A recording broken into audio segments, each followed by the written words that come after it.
Every story from Shortwave, NPR Science Podcast, starts with a question. Like, why do we have nightmares? How does AI affect my energy bill? At NPR, we are here for your right to be curious about the world around you. Follow Shortwave wherever you get your podcasts, because the more you ask, the more interesting the world gets. Think is brought to you by Progressive Insurance. Do you ever think about switching insurance companies to see if you could save some cash? Progressive makes it easy to see if you could save when you bundle your home and auto policies. Try it at progressive.com. Progressive Casualty Insurance Company and affiliates. Potential savings will vary, not available in all states. I like my summer wardrobe to be my simplest wardrobe of the year. A few things I really love and wear again and again and again. And for that, I really love Quince because they make elevated essential items using really high quality premium materials like organic cotton and washable silk, my favorite, also European linen.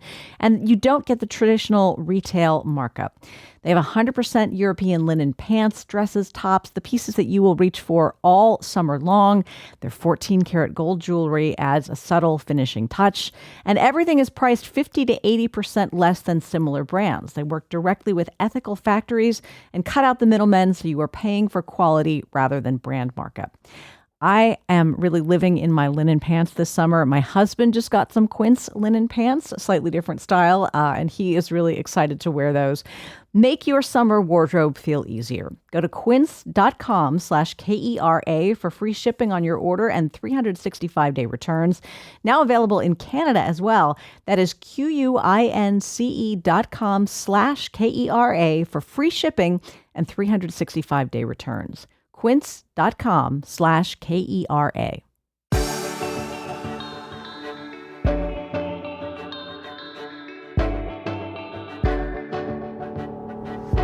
Your lawyer might suggest a trip to Nevada. But if what you want is to adopt a baby without waiting years, the go-to state is Utah, as long as you come with money. From KERA in Dallas, this is Think. I'm Chris Boyd. In most of the country, there are many more prospective parents than infants who need families. Of course, it is morally wrong, and of course, it is illegal to buy and sell babies anywhere. But as my guest has learned, the market mismatch may create an incentive for adoption agencies to move pregnant women away from their communities to deliver and hike fees beyond covering expenses, knowing would-be parents will pay almost anything to complete their families. And with a patchwork of state laws around the country, Utah stands out as among the least regulated places for these adoptions to happen. The new Frontline documentary by author and producer Gabrielle Glazer is called Baby Brokers. Gabrielle, welcome to Think. Hi, thank you so much for having me. I have to say, it seems so strange to even talk about adoption as an industry, but there is a great deal of money changing hands surrounding the placement of infants with new parents, isn't there? There really is, and I think it's something that's very difficult for people to try to get their minds around. It would never be, people don't think of how they build their families, if they build their families through adoption, as having it be a marketplace. That's a really painful truth to even utter. But unfortunately, in many places, it is. Why are there so many more families looking to adopt babies than there are babies who need to be adopted? Well, there's a long history to that, and I'll try to be brief.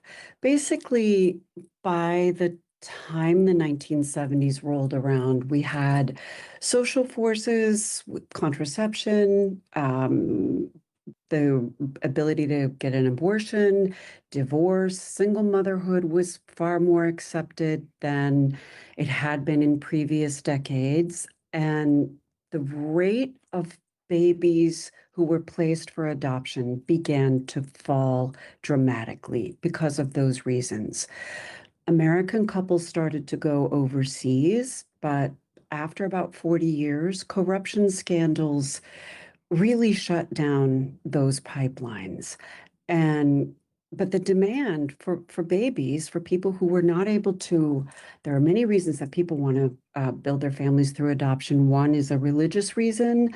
The second is that this is the avenue available to them. Maybe infertility treatments didn't work.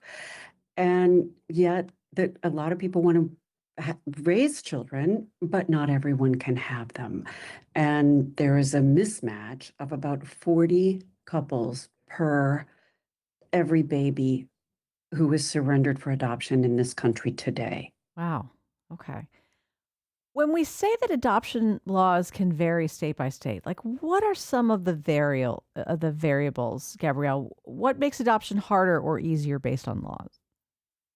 That is such a great question. What we found in the reporting of this documentary is really just an extraordinary patchwork. You mentioned early on in the intro about a quickie divorce, for example, but states, there are really very, very few there's very little federal oversight of adoption. So it's left to the states.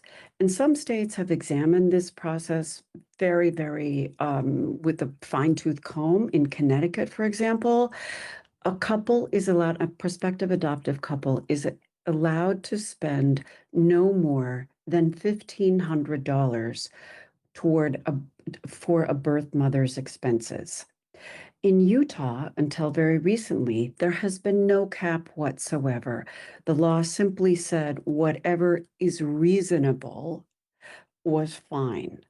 Some states in the Midwest have limits of what you can pay to a birth mother in the $3,000 to $4,000 range. In Texas, in your state, it is forbidden for prospective adoptive parents to buy a birth mother a car or to buy her entertainment tickets. That is to prevent any appearance of coercion. There are other laws that I can get into, the amount of time a mother has to revoke consent once she's given it. In some cases, there's the possibility of signing within 24 hours of giving birth. Other states make you wait as much as a week. So there are that, and that's just a beginning of that's just out of the gate. Some of the vast variations we have in this country when it comes to adoption law. So, Utah, as you said, has emerged in recent years as a very friendly place for families looking to adopt infants.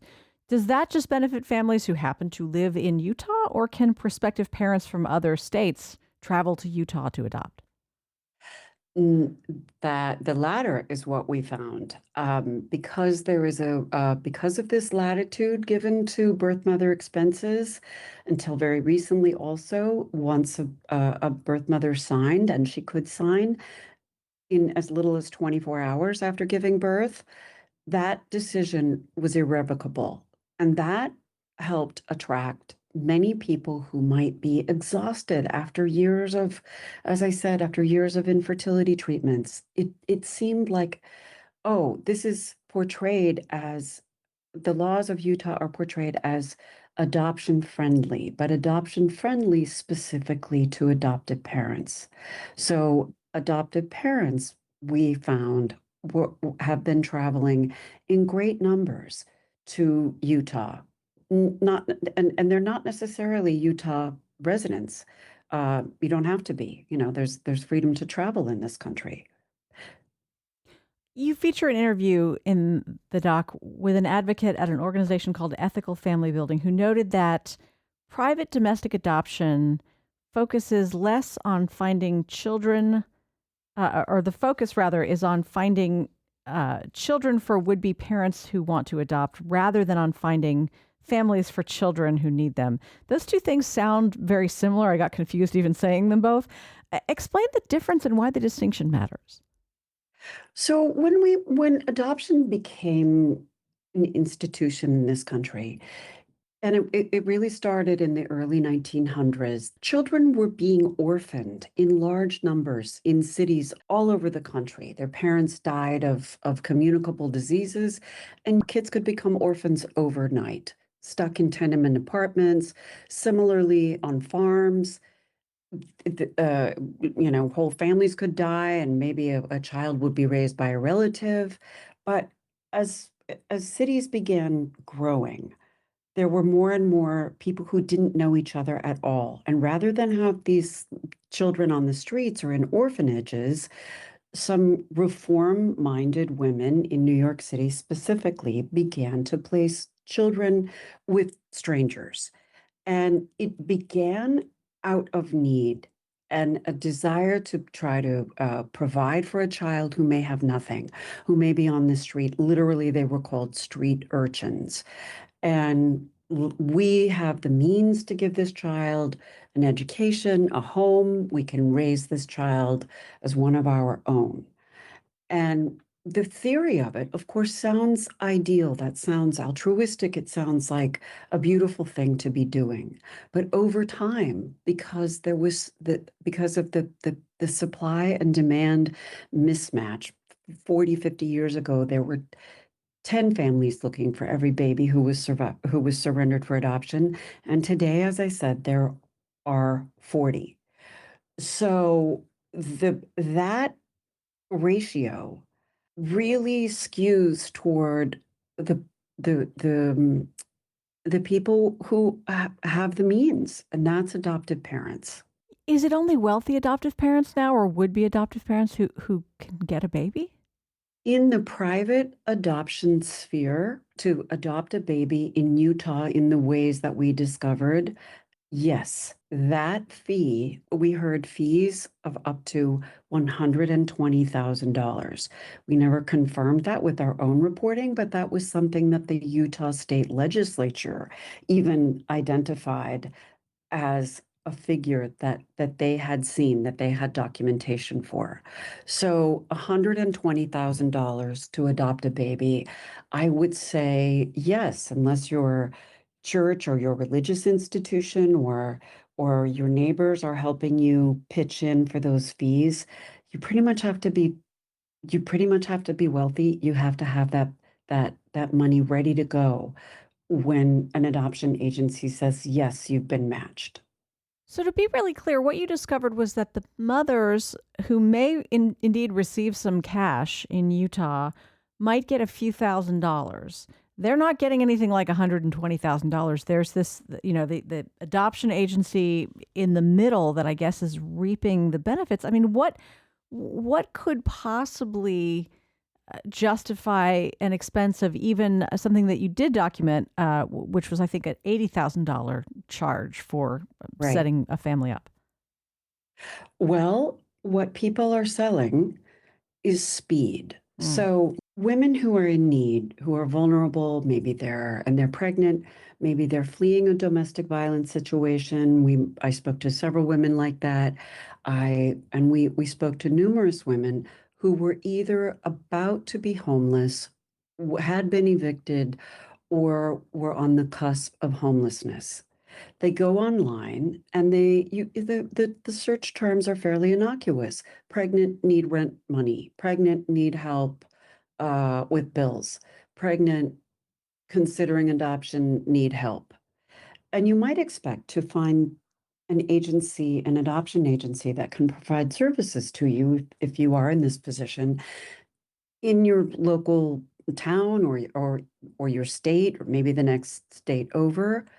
But because of the favorable laws that Utah enacted, agencies there began realizing that they could lure women from distant states with promises of housing, with promises of a pretty generous food and clothing benefits, and that the housing that we saw is fairly decent. One apartment complex we witnessed was a little broken down, but again, if you're on the verge of homelessness, an apartment with a pool and a playground, if you happen to have other children and you have a washer and dryer in the complex or even in the apartment built in the apartment itself, that's a pretty good band-aid to a permanent and difficult problem. But so that is part of the basket of goods that are offered to these women.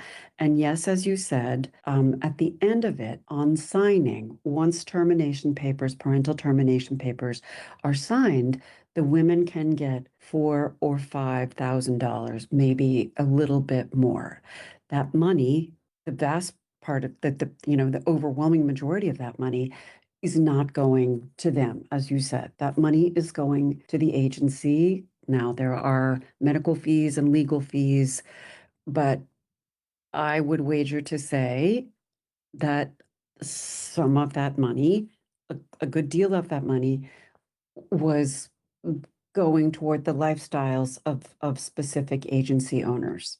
Lifestyles, you mean this is basically just making them rich? Yes, actually, it is. We have the divorce decree that we were able to find in Utah of one of the agency owners that we discuss in the piece, and we tried many, many times to try to interview her. And in 2025, her salary was very close to $500,000 a year. So that's a lot of money. That is a pretty decent salary that one is earning in this realm of creating families for other people.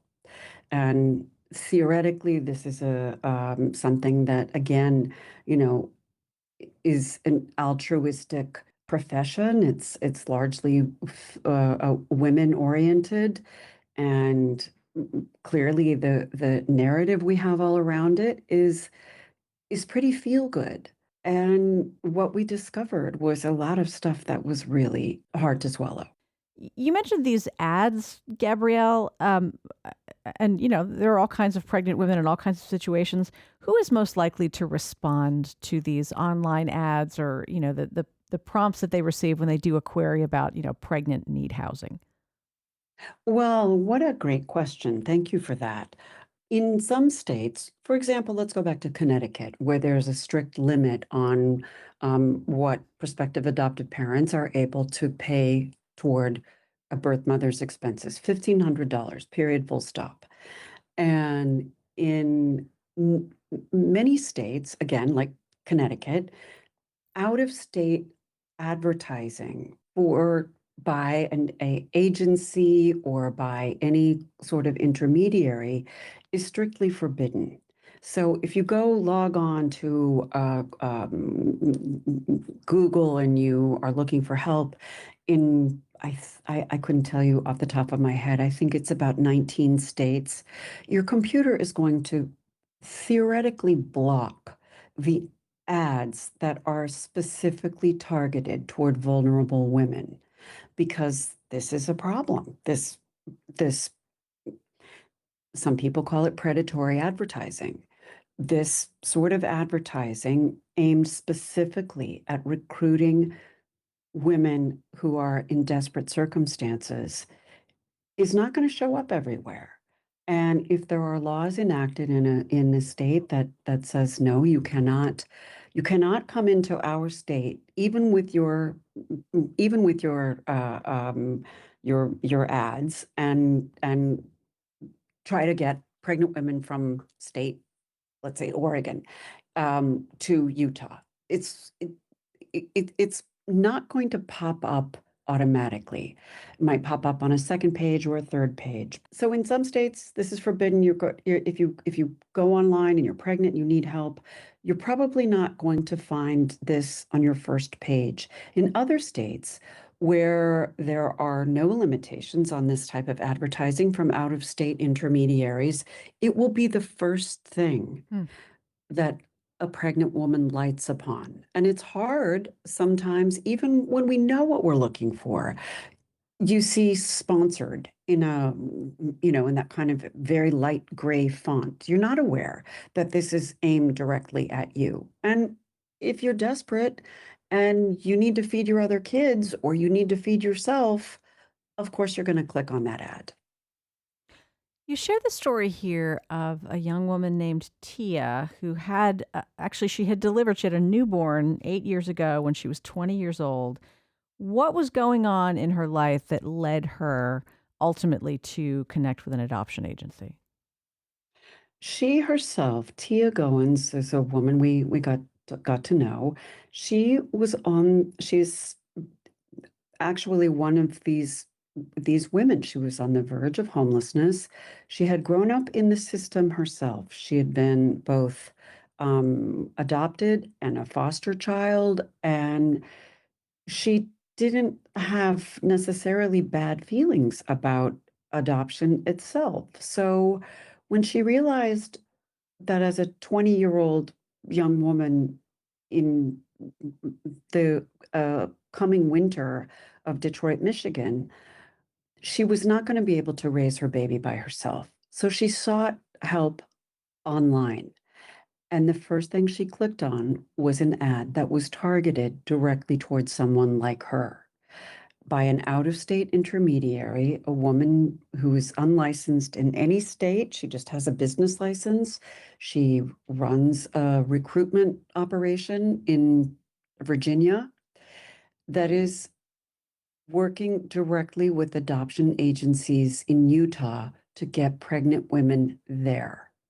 Again, where the laws are favorable, where there is virtually no limit or was no limit on the expenses that a family could pay toward birth mother expenses, thus bringing the overall fees to something that is far and above more expensive than in many other states.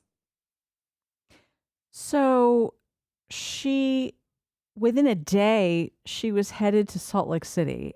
How clearly did she understand the kind of deal she was accepting for herself and her baby when she got in touch with this agency?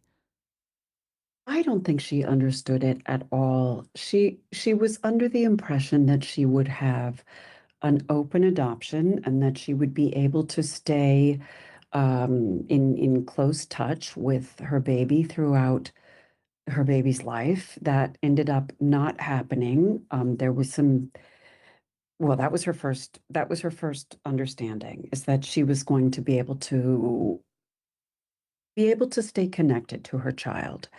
Secondly, she thought maybe she would have more time to mull the adoption over. She'd never been on a plane before.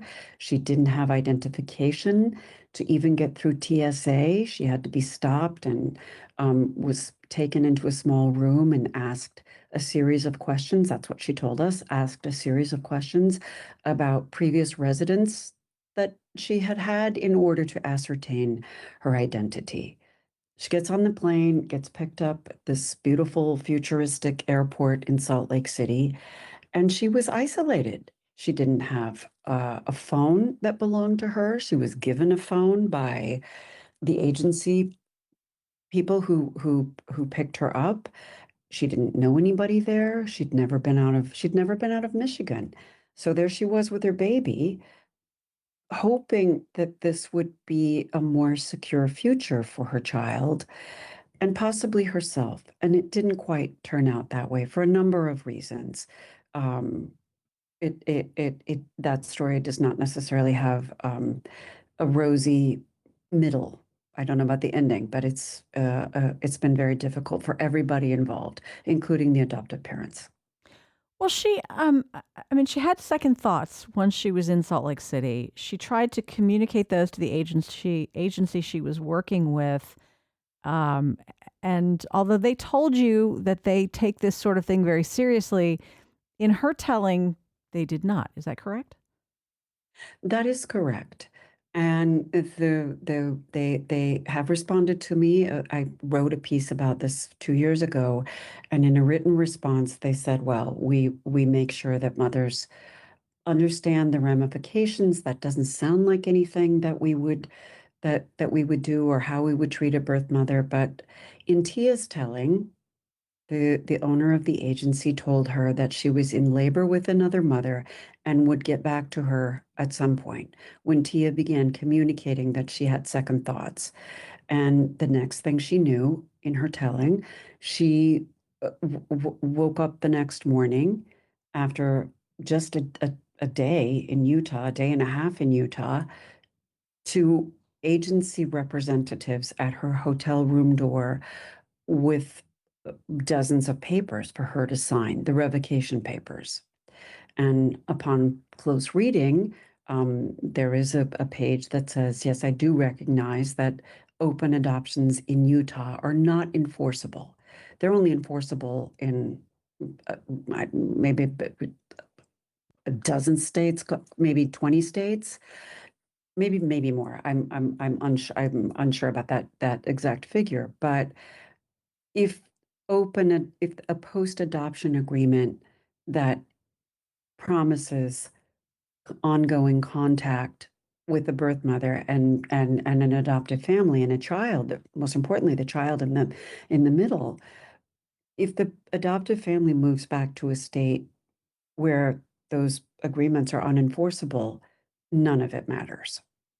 So the fine print in Utah, and in Utah said, look, this is not going to be enforceable. Whether or not she understood that at that moment of difficulty, I couldn't say, but I don't think anyone explained to her, oh, and by the way, in the state to which the parents are returning, this is not even a remote possibility of there's not even a remote possibility of this being enforced. I mean, there are obviously many different stories and many different reasons why birth mothers would arrive at this place where they are ready to relinquish their child to another family to raise. Were you able to get a sense, Gabrielle, of how often these people who are going to Utah to have their babies adopted might want to keep their babies, feel able to keep their babies if they had some financial and maybe logistical support from somewhere? That is absolutely true. And interestingly, again, these ads are targeted specifically to states in which women receive few benefits from the state itself. So there are states in the South, particularly I know Texas obviously is in the South, but many of some of the data that we became aware of indicated that many of these women are coming from Louisiana, from uh, some from South Carolina, from Mississippi, from states where there just simply are not a lot of benefits for women, specifically single women, to raise their children.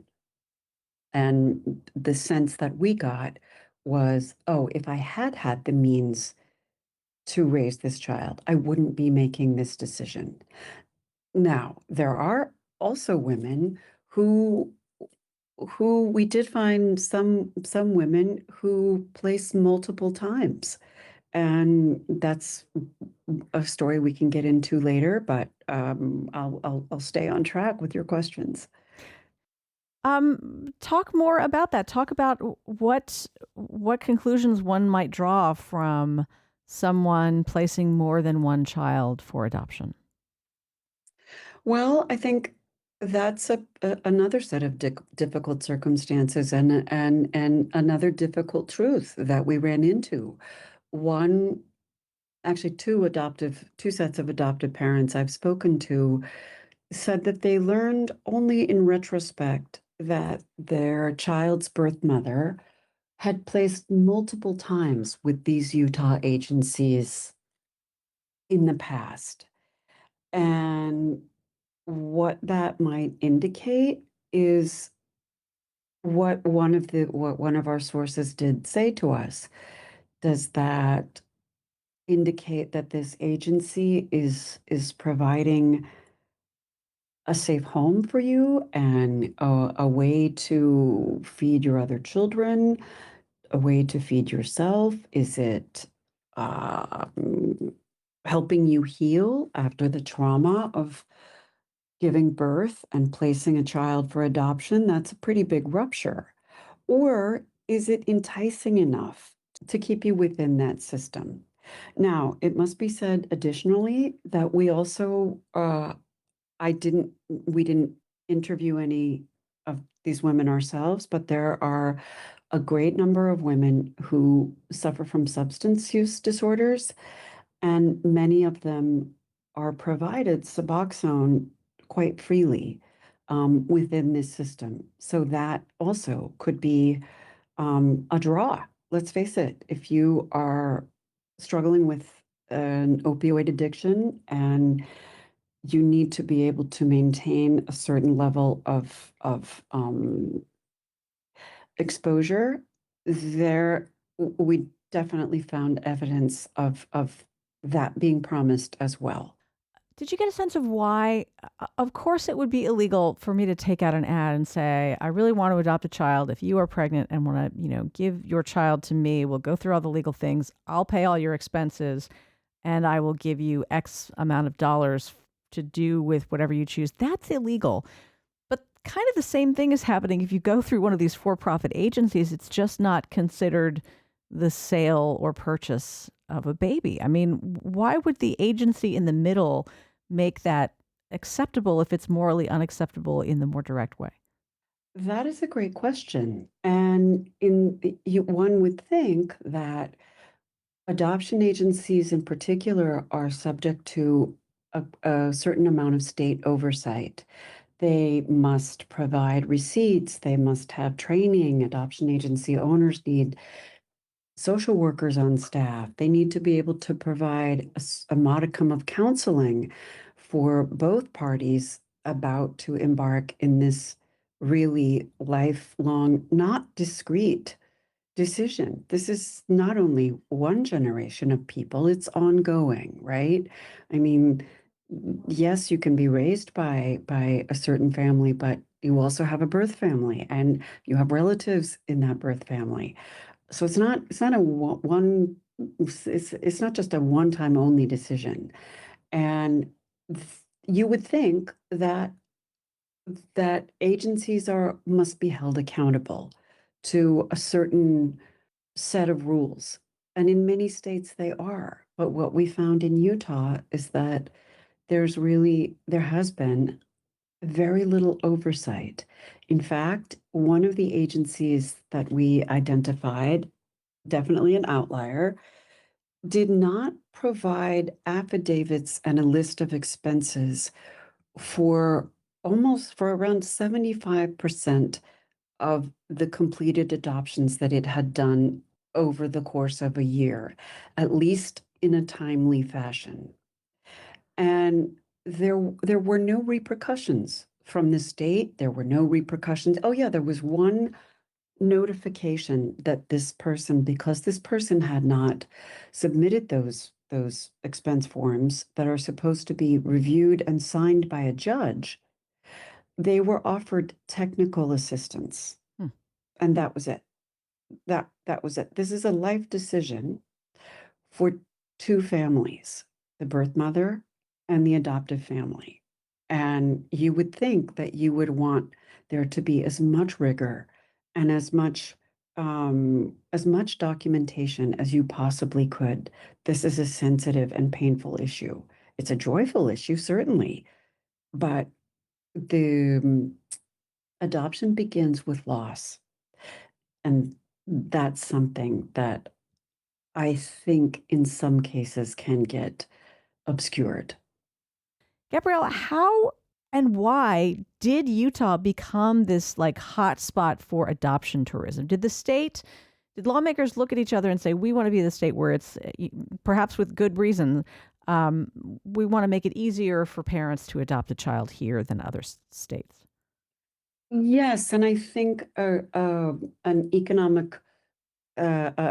economical way to tell that story would be to say that Utah itself, because of the long history of the LDS Church, really prizes family above all else. And the lawmakers over the last several decades have wanted Utah to be a place where specifically married couples could adopt. And interestingly, in Utah is one state in which an unmarried birth father has virtually no rights. In other states, regardless of marital status, a birth father has equal rights to a mother, but not in Utah. And that's one way in which I believe that lawmakers looked at each other and said, yeah, we should make this institution, we should have as few regulatory hurdles for completing a family in this way, and especially for married couples who want to adopt. We want there to be very little red tape here. And until recently, there has been very little red tape. I mean, I've known people trying to, complete their families through adoption. I know it is kind of a scary process to go through all of that red tape, as you're talking about. How rigorous is the state of Utah in screening prospective parents who want to adopt? Well, that's another interesting question. Uh, Adoptive parents who are about to go through this process in every state must have what's called a home study, and it is quite uh, um, it's quite a close examination of families themselves. They need to submit their financials, of course, records from neighbors, friends, referrals from clergy, certainly from employers. Their backgrounds are relatively scrutinized. In fact, I spoke to one adoptive couple where the a woman had something really bad happen to her as a young woman, and it appeared in a home study, and she felt that it was sort of thwarting her advancement within the process. So they started over a year later, and she did not include that detail that she had had counseling as a 19 and 20-year-old. Now, I don't think that led to, you would think that counseling would be part of a healthy life, but that particular woman was convinced that the fact that she had sought psychological help in the past was some sort of red flag. And whether it was true, I don't know. But to answer your question, there is certainly vetting that goes on by a family's the state in which they live, and it's quite detailed. I know adoptive parents sort of get nervous around it because am I going to be fit? Am I going to be seen as fit? And the process leaves very little unturned. So there are these agencies in Utah that will arrange housing and infant placement for birth mothers from other parts of the country, other parts of the world. The Marshall Islands is I guess, a destination as well. To come to Utah and stay there and complete their pregnancy. What happens if they change their mind after accepting free housing and other kinds of support? What we found was that women who decide they don't want to go through with an adoption were very swiftly evicted from the apartments that I mentioned. Many of them were threatened with having to repay whatever had been um, outlaid in their name, up to and including even the airfare to get to Utah.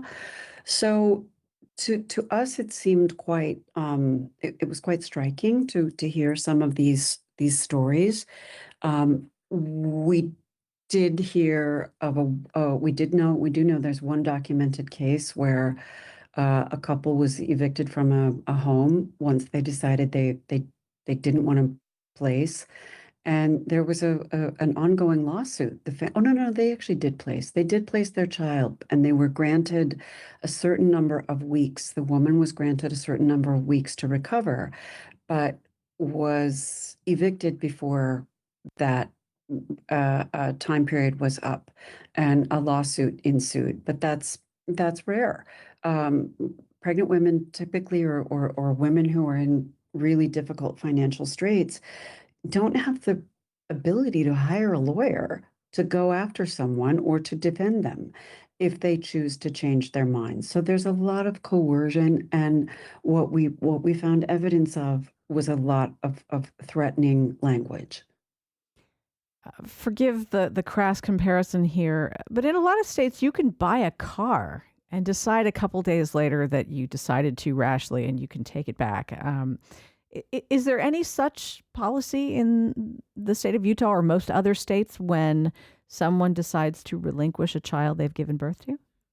Oh, well, in Utah, until very recently, they did. Now, the state did pass a set of reforms in March that changed the law from once pen hits paper, this is final, to a 72-hour window of a woman to be able to change her mind once that piece of paper has been signed.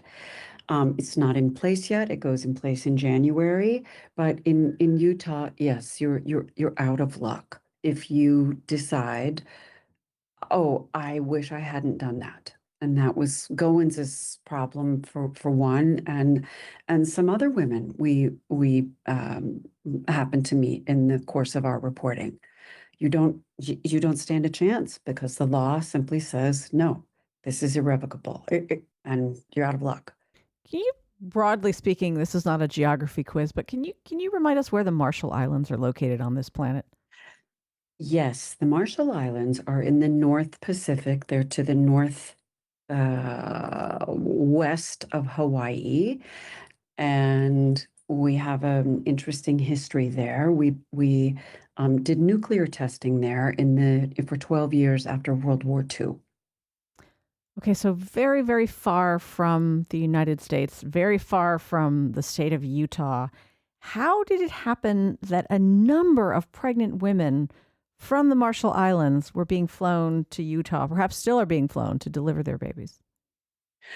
The United States and the Marshall Islands, in the wake of that, the nuclear testing was so damaging in the islands that the United States entered into a compact of free association with the government of the Marshall Islands. And the treaty allows for Marshallese people to come to the United States without a visa. They're able to come here to be educated, to work, to travel. And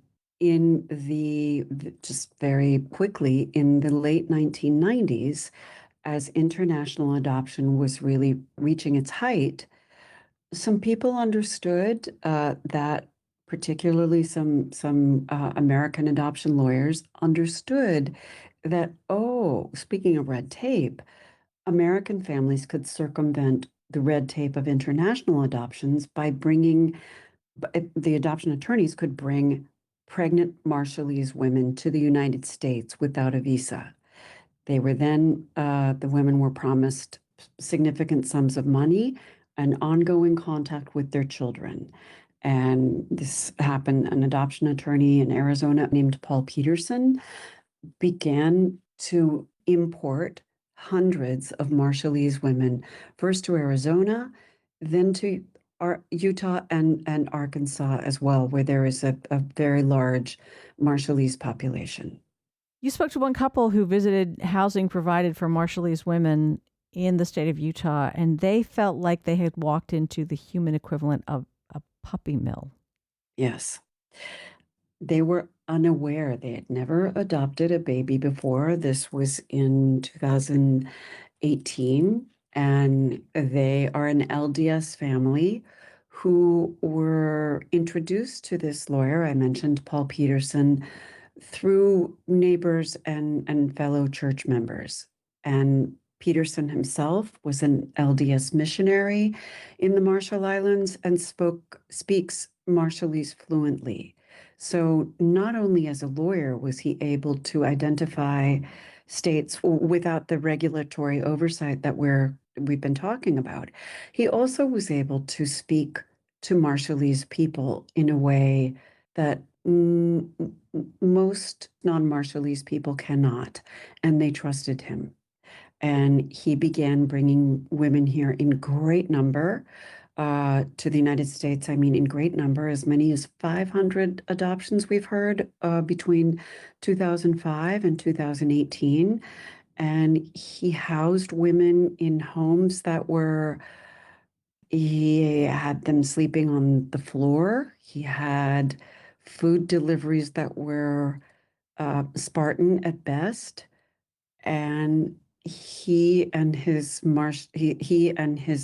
fixers, his intermediaries, were able to really have a deep level of control over these women who had been brought here under the pretense of, oh, we're going to offer you X number of dollars and you'll be able to help your father get heart surgery, or fill in the blank.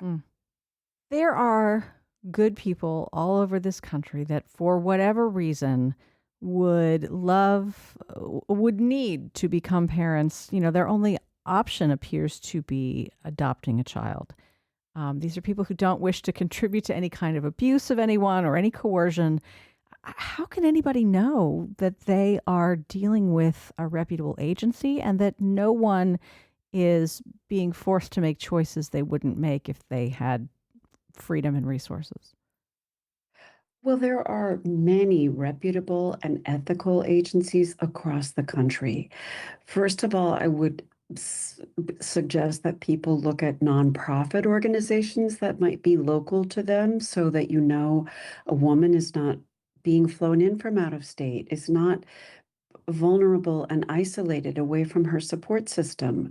Nonprofit organizations typically have a certain cap on what it is they charge because they're beholden to the federal government in terms of their status, their nonprofit status. So they have to document everything in a very transparent way, including salaries. Secondarily, there are legacy organizations that post. There's one in Texas. There's a legacy organization in Texas that posts its cost, the average wait time, and here's what you can expect.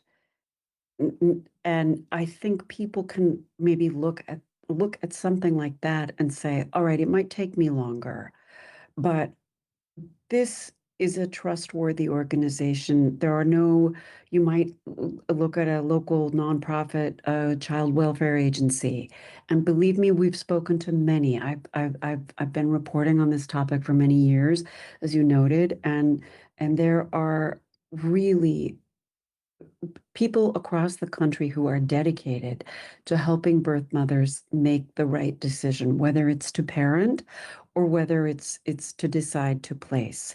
And it's done in a very, very different way. There isn't cash offered. There are housing options, perhaps, but rather than offer a mother a lump sum after signing termination papers, many ethical agencies say, okay, we're going to go, it takes it's more outlay for them, but it takes, we're going to go with you to get your gas, or we're going to pay your rent directly, or we are going to take you to buy groceries.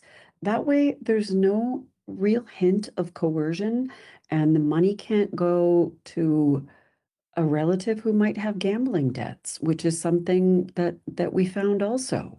It goes quite literally and directly toward birth mother expenses.